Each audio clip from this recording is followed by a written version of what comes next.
The old farmhouse sat alone at the edge of a thick Appalachian forest, its weathered wood darkened by time and neglect. It had been there for over a century, standing through storms, harsh winters, and the slow decay of the world around it. The locals in the nearby town never spoke much about it, at least not to outsiders. But if you listened carefully, really listened, you might catch whispers about the strange things that happened there. Things that didn't make sense. Things that made even the toughest men lock their doors at night and keep their voices low when passing by. When Jason Carter inherited the farmhouse from his late uncle, he didn't think much of it. To him, it was just another old building, something he could fix up and sell or maybe turn into a quiet retreat from his fast-paced life in the city. He had no idea about the warnings the townsfolk had muttered under their breath, or the stories they had told in hushed tones over flickering porch lights. If he had, maybe he would have thought twice before stepping foot inside. Maybe he would have listened to the old man at the gas station who stared at him with those sunken, knowing eyes and told him, "Not everything in them woods likes being disturbed." The first few days were uneventful. Dust, cobwebs, and a few creaking floorboards were the biggest of Jason's worries. He spent his time cleaning, unpacking, and making plans for the renovations. But it didn't take long before he started noticing things that made his skin crawl. Doors he knew he had closed were left slightly ajar. Footsteps echoed in the halls when he was alone. At night, the wind carried a sound through the trees, a low, almost human wailing that never seemed to stop. One evening, as he was organizing the attic, he found something odd. An old wooden trapdoor, half buried under a pile of forgotten furniture.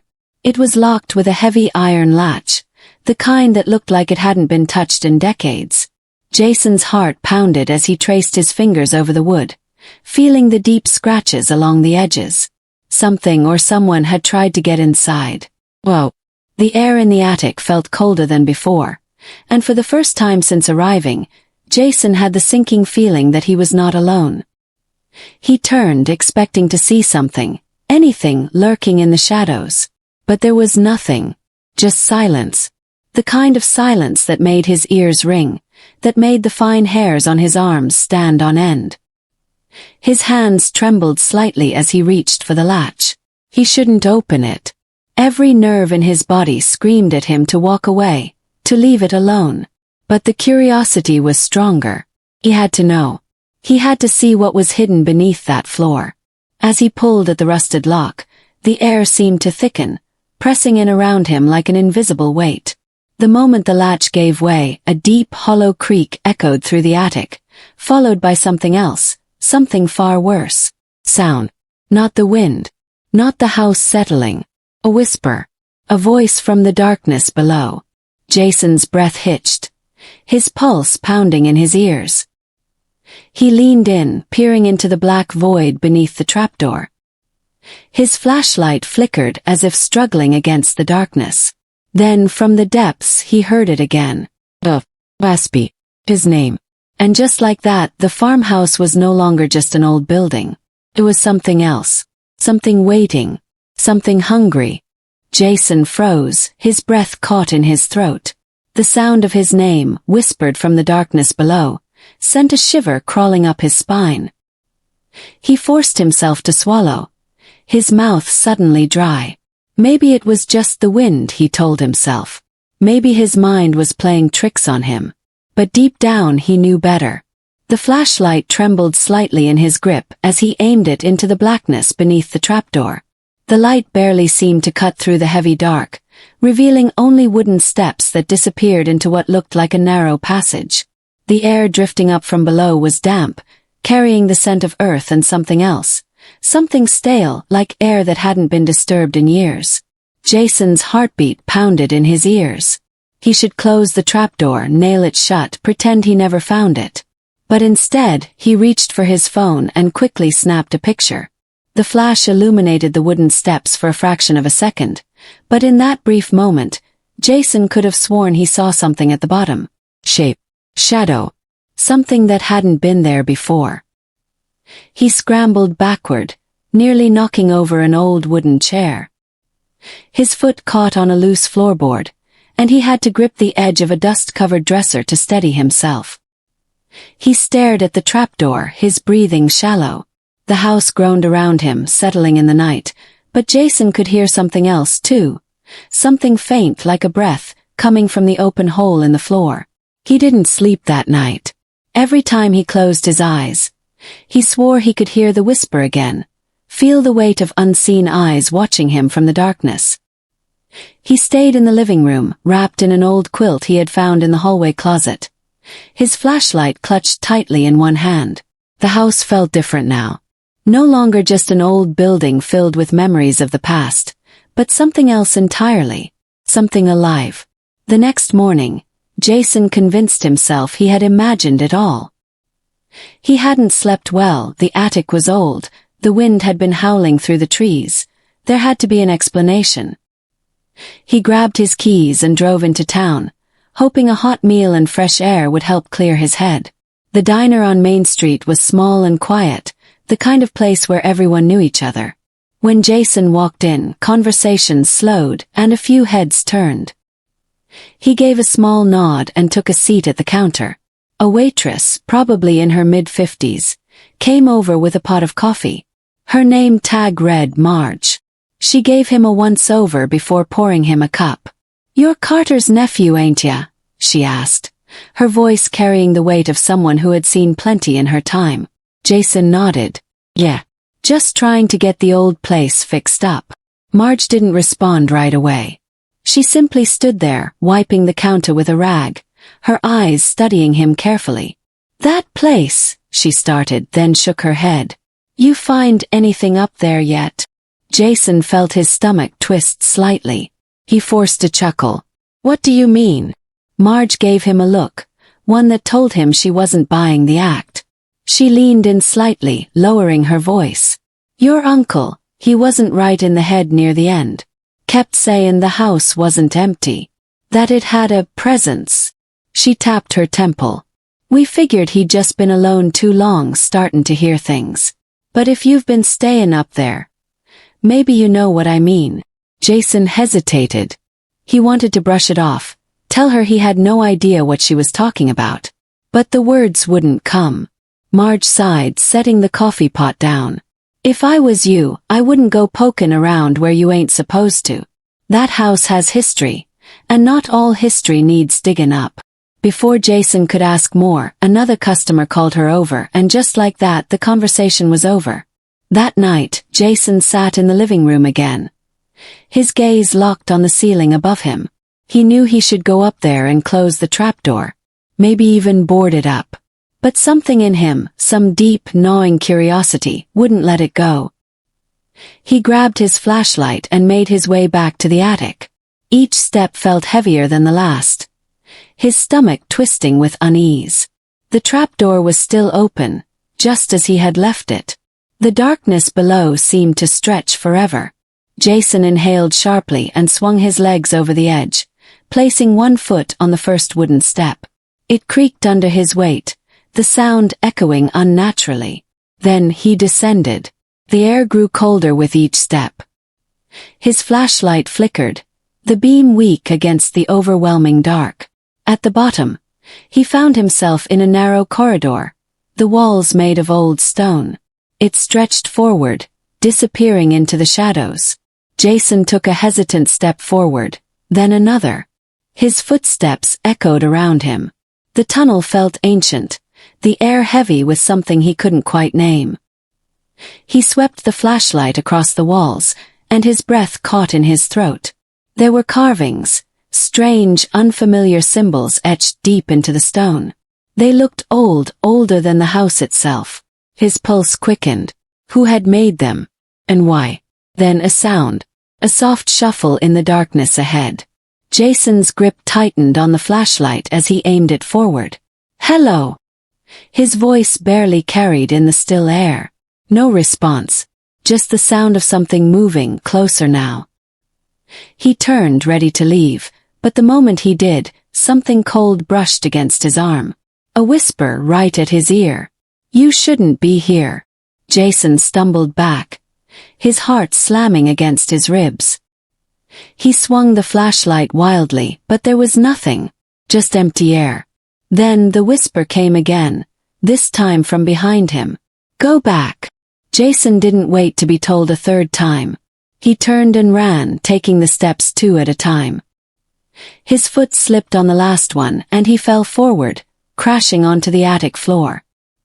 His flashlight rolled across the wood, casting erratic beams of light around the room.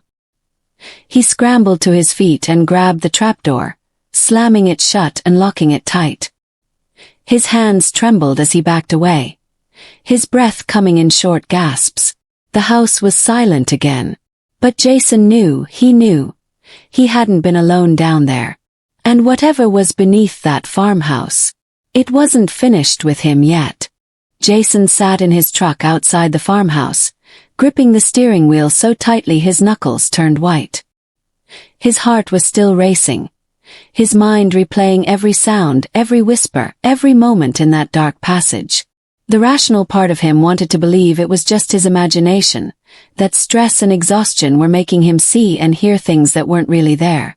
But deep down he knew better. Something was beneath that house, something that shouldn't be disturbed. He wanted to leave, to start the truck, drive away, and never look back.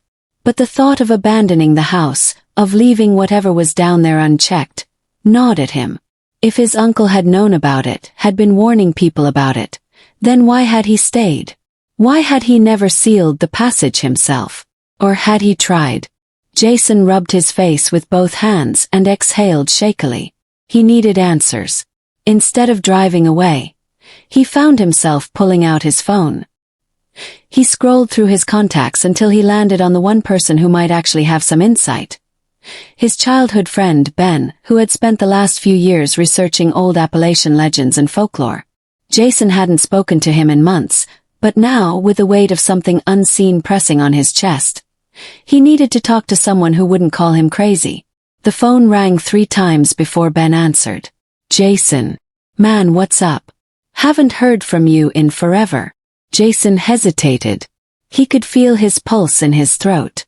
Hey Ben. Listen. I need to ask you something and it's gonna sound weird. Ben chuckled.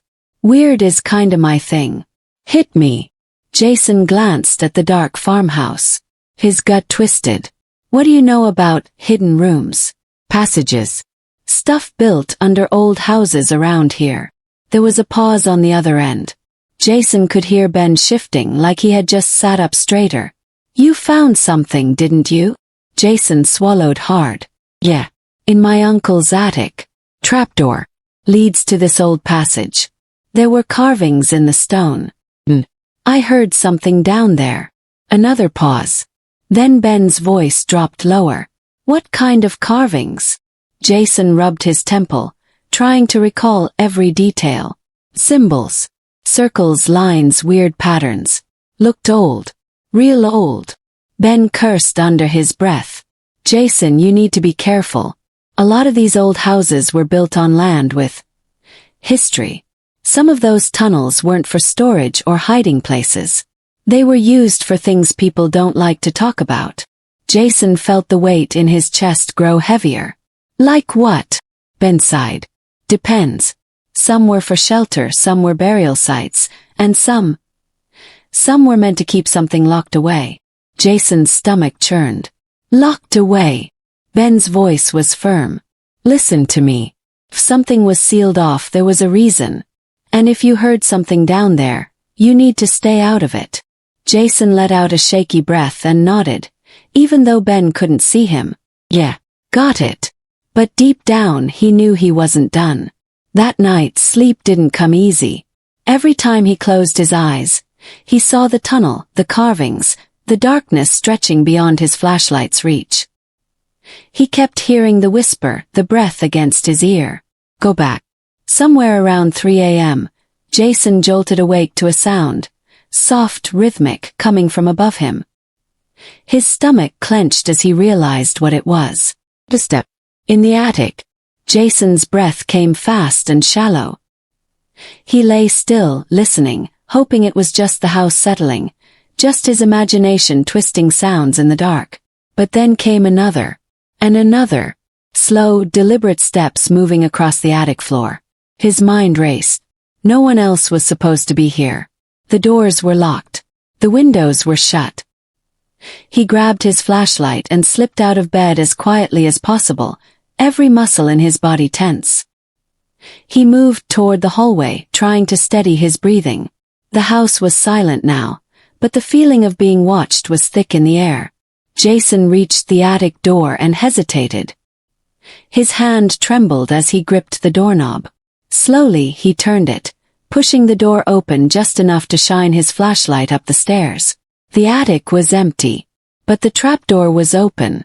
Jason's stomach dropped. He had locked it. He was sure of it. Something had come through. The air felt heavier than before, thick with an unnatural stillness. Jason forced himself up the stairs, his flashlight shaking slightly. He aimed it at the trapdoor, but the passage below was nothing but blackness. He swallowed hard and took a step closer, trying to see if anything had changed. Then something moved. Not in the tunnel. Behind him. A soft, dragging sound like fabric brushing against wood. Jason spun around, his flashlight beam bouncing wildly across the attic. He saw nothing. But he wasn't alone. His pulse pounded in his ears. He forced himself to back away, keeping his eyes on the empty room. He reached for the trapdoor, grabbed the handle and yanked it shut. The second it closed, the air seemed to lighten just a fraction. The heaviness lifted slightly, but not completely. Jason locked it again. And this time he wouldn't leave it open. As he turned to go back downstairs, his phone buzzed in his pocket. The sudden vibration made him jump. His nerves already shot. He pulled it out and frowned when he saw the time. 3:33 a.m. A text from Ben flashed across the screen. Jason, I did some digging. Your uncle wasn't the first owner of that house. And he wasn't the first to disappear. Jason's blood ran cold. His fingers hovered over the screen, but before he could reply, the house creaked, deep, low, like something shifting in the walls. And from the attic floor beneath his feet, he heard it, a whisper. Not from the tunnel, but from inside the room. He wasn't alone. And whatever was in that house, it wasn't finished with him yet. Jason's hands shook as he read Ben's message again. His uncle wasn't the first to disappear. The words sat heavy in his chest, pressing down like a weight he couldn't shake. He wanted to ask Ben what he meant, but before he could type a reply, another sound echoed through the attic. Slow, deliberate creak. Jason's grip tightened on his phone. He could feel it, something in the room with him, just beyond the reach of his flashlight's beam. His pulse pounded in his ears as he forced himself to turn, sweeping the light across the attic. Dust motes floated in the air, disturbed by something unseen. His breath hitched as he took a step back toward the stairs. The floorboards groaned beneath his weight, but this time the sound wasn't just from him. Something else shifted in the attic, something that moved when he moved. Jason's mouth was dry. His instincts screamed at him to run, but his legs felt rooted in place. The whisper came again, soft and breathy, just behind him. Jason! A wave of cold air brushed the back of his neck, and Jason spun around, his flashlight shaking wildly. Nothing was there. But the whisper hadn't come from the tunnel. It had come from right beside him. He bolted for the stairs, his pulse a frantic drumbeat in his ears. He took the steps two at a time, nearly stumbling in his rush to get out. The moment he crossed into the hallway, the air felt lighter, less oppressive. But the feeling of being watched didn't fade. Jason locked the attic door behind him, his fingers fumbling with the latch. His breath came in short gasps, his mind racing. He needed to leave. Get out of the house. But as he turned toward the front door, something stopped him. A sound, low and rhythmic, coming from beneath the floorboards. It was the same whispering. Only this time it wasn't one voice. It was many. Jason's chest tightened. He backed away, his eyes darting across the room. The whispers were coming from everywhere now, beneath the floor, behind the walls, inside the vents. The house itself was breathing, alive with something unseen. His phone buzzed again. Jason, whatever you do, don't go back in the tunnel. It wasn't meant to be opened. Jason let out a shaky breath. Too late, he whispered to himself. A sudden bang rattled the walls and Jason jumped, his heart slamming against his ribs. The attic door. Something was pushing against it from the other side. The latch trembled, as if whatever was up there was testing its strength. Then a slow, scraping sound, nails or fingers dragging against the wood. Jason took a step back. Then another. His body screamed for him to run, to get out, but his mind was frozen, caught between logic and fear. Another bang. Harder this time. The door rattled in its frame. Jason turned and sprinted for the front door. He fumbled with the lock, his fingers slipping in his panic. He could still hear the whispering, the frantic scratching behind him. He yanked the door open and ran outside, the night air a sharp contrast to the suffocating presence inside the house. He didn't stop running until he reached his truck. He threw the door open, climbed inside and slammed it shut, his breath coming in ragged gasps. His hands were shaking so badly he could barely get the key in the ignition. The engine roared to life, and Jason gripped the steering wheel, trying to steady himself. He stared at the house through the windshield. The windows were dark, empty. The whispers had stopped. The attic was silent. But Jason knew. It was waiting.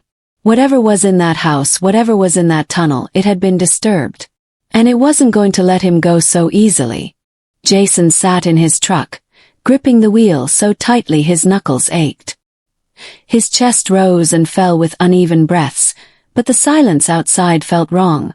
Too still, too expectant. The house loomed ahead, its windows black and empty. He wanted to believe he had escaped, that whatever was inside couldn't follow him out. But deep down he knew better. His phone buzzed again, making him jump. Another message from Ben. Jason, I found something else. Your uncle didn't just live in that house. He bought it after the last owner went missing. Same as the owner before him. That place is a trap. Trap. The word sent a shiver down Jason's spine. He turned to look at the farmhouse again, a sick feeling twisting in his gut. Had his uncle known? Had he suspected something was wrong? And if so, why had he stayed? Jason swallowed hard and typed back with trembling fingers. What do you mean, a trap? For what? Seconds passed. No response. He stared at the screen, waiting. Another minute. Then another. His stomach churned. Ben always answered fast. Jason's breath came shorter now. He scrolled back through their conversation. The last message had been sent 20 minutes ago.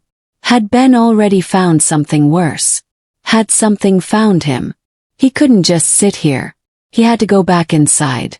Everything in him screamed against it, but the thought of leaving without knowing the truth, without understanding what his uncle had gotten tangled in, felt just as impossible.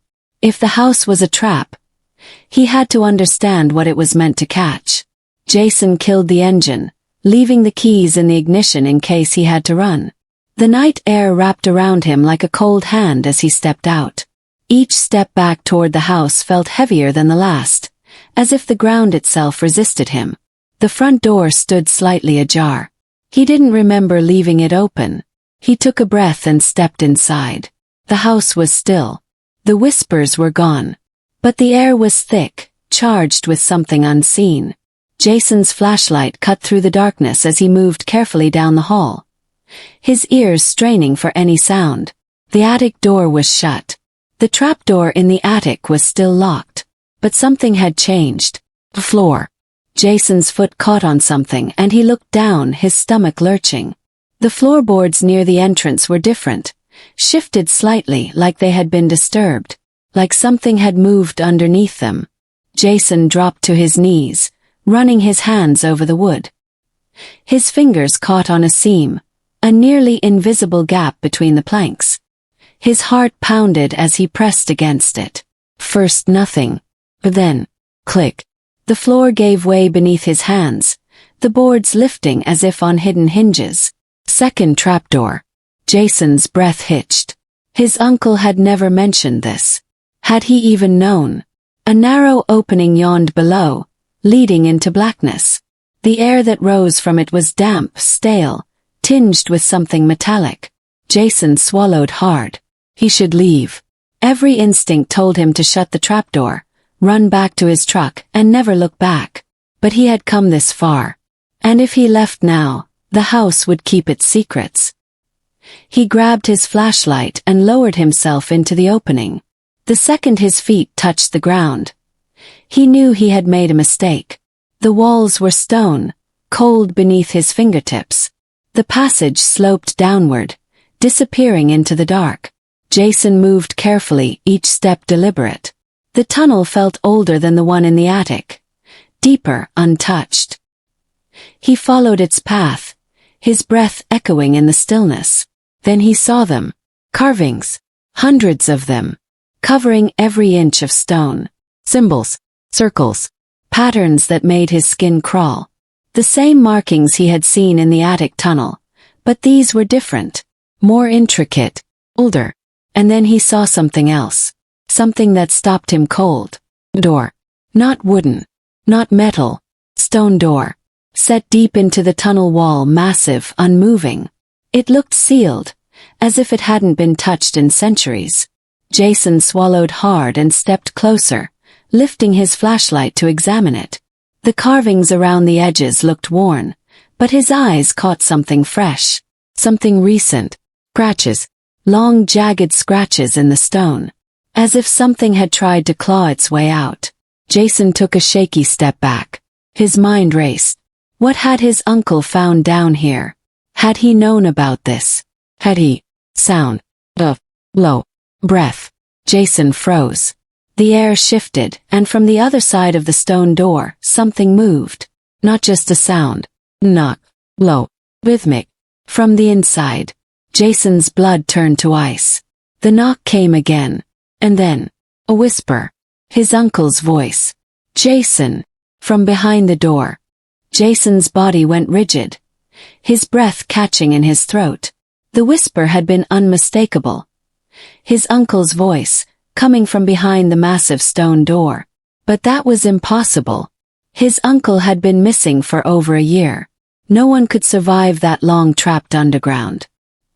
His mind screamed at him to run, to get away from whatever was on the other side. But his legs wouldn't move. His fingers trembled as he aimed the flashlight at the carvings, scanning the strange symbols for any clue, any answer. The scratches in the stone stood out like scars, deep and desperate. Another knock. Jason's heart pounded as he took a step closer. Uncle Ray. His voice cracked, echoing in the narrow passage. Silence. Then, another whisper, clearer this time. Jason, help me. His stomach twisted. The voice was strained, hoarse, but it was him. Sounded like him. Jason pressed his palm against the cold stone. His mind racing. If his uncle was alive, if he was trapped in there. A sharp vibration in his pocket made him jump. His phone. His fingers fumbled as he pulled it out, barely glancing at the screen before answering. Ben. His own voice was barely above a whisper. Ben's words came fast, urgent. Jason, do not open that door. Jason's blood ran cold. Ben, I think my uncle's in there. I heard him. That's not your uncle. Ben's voice cracked with panic. I found records. That house. Jason, the people who went missing there didn't leave. They were taken. Jason's hand dropped from the stone, his fingers numb. It's a lure, Ben continued, his breath ragged. It knows who you are. It's using his voice. Jason staggered back, his vision tunneling. Lure. Trap. And he had almost fallen for it. The whispers behind the door changed. Lower now, stretched and unnatural. Jason, don't leave me. Jason's breath came in sharp bursts. The voice was wrong now, the tone just slightly off. He took another step back. The knocking turned to pounding. Slow and heavy, shaking the stone. Jason turned and ran. His flashlight beam bounced wildly as he sprinted up the sloping tunnel. The walls felt closer, the air thick, pressing against his skin. The sound of the pounding door followed him, growing louder, impossibly loud, as if the entire tunnel was shaking apart. A deep, guttural groan echoed behind him. Not a voice. Not human. Jason's chest burned as he scrambled up through the hidden trapdoor, gasping for air. He turned, heart hammering, and slammed the wooden boards shut, pressing his weight against them. The silence was instant. The house around him was still. The whispers were gone. Jason sat there, his whole body trembling. His mind reeled. If Ben hadn't called, if he had opened that door. The thought made him sick. His phone buzzed in his hand. Another message from Ben. Get out of there. Now. Jason didn't need to be told twice. He bolted for the front door, shoving it open and stumbling into the cold night air. His truck was right where he had left it, engine still warm from earlier. He jumped in, slammed the door, and peeled out of the driveway, gravel spitting under his tires. He didn't look back. Not at the farmhouse. Not at the attic window, where something stood watching him leave. Jason's hands clenched the steering wheel so tightly his knuckles turned white. His heart pounded as he sped down the empty road, the farmhouse shrinking in his rearview mirror. Every instinct screamed at him to keep going, to put as much distance between himself and that place as possible. But even with the house far behind, he couldn't shake the feeling that something had followed him. His mind replayed the events in sharp fragments. The whispers. The second trapdoor. The stone door beneath the house. And that voice. His uncle's voice, but twisted wrong. Jason swallowed hard. Whatever was trapped down there. It knew him. Had called to him. It had almost convinced him to open that door. His phone vibrated again, and he flinched before realizing it was another message from Ben. Did you get out? Jason exhaled shakily and pulled onto the side of the road. His hands were still trembling as he typed back. Yeah, I'm out. But what the hell was that thing? Ben's response came almost instantly. I don't know. But it's old. And it's been using that house for a long time. Jason rested his head against the steering wheel. His pulse still too fast. Trap, Ben had said. That meant someone or something had been setting it. Luring people in. Keeping them there. The thought made his stomach churn. He hesitated before typing again. My uncle, do you think he's... Ben took a moment to reply. I don't know. But if he went down there and never came back. Jason, I don't think it lets people leave. Jason's throat tightened.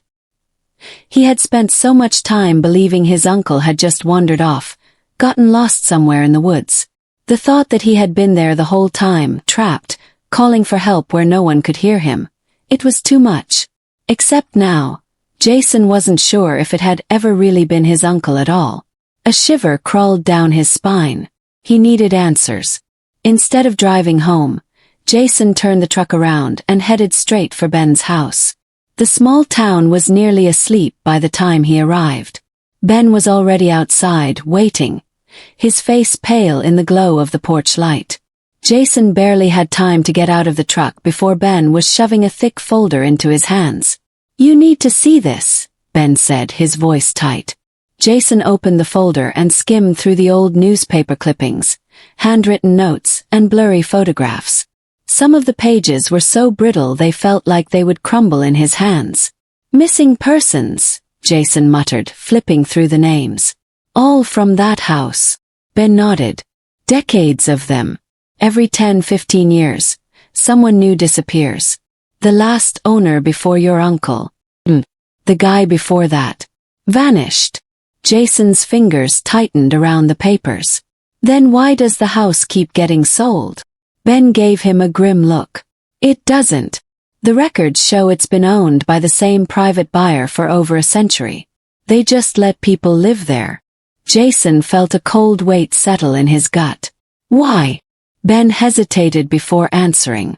I think it needs people. The house. Or whatever's underneath it. He flipped to another page. An old, faded drawing of symbols almost identical to the ones Jason had seen in the tunnel. There's something old down there, Jason. Older than this town. Maybe older than anything we know. And it's been feeding. Jason clenched his jaw. He didn't want to believe it. But he had seen the carvings. The trapdoor. The stone door. The scratches. And he had heard it. Ben sighed, rubbing a hand over his face. I don't think your uncle made it, Jason. I'm sorry. Jason swallowed hard, staring down at the yellowed papers. Part of him had already known that. But hearing it out loud still hurt. He closed the folder. We have to do something.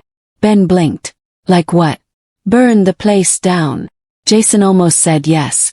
But something inside him whispered that fire wouldn't be enough. That house, whatever was inside it, had survived for generations. It's just going to take someone else, Jason said quietly. Someone new will move in, and it'll start all over again. Ben was silent for a moment. Then he nodded.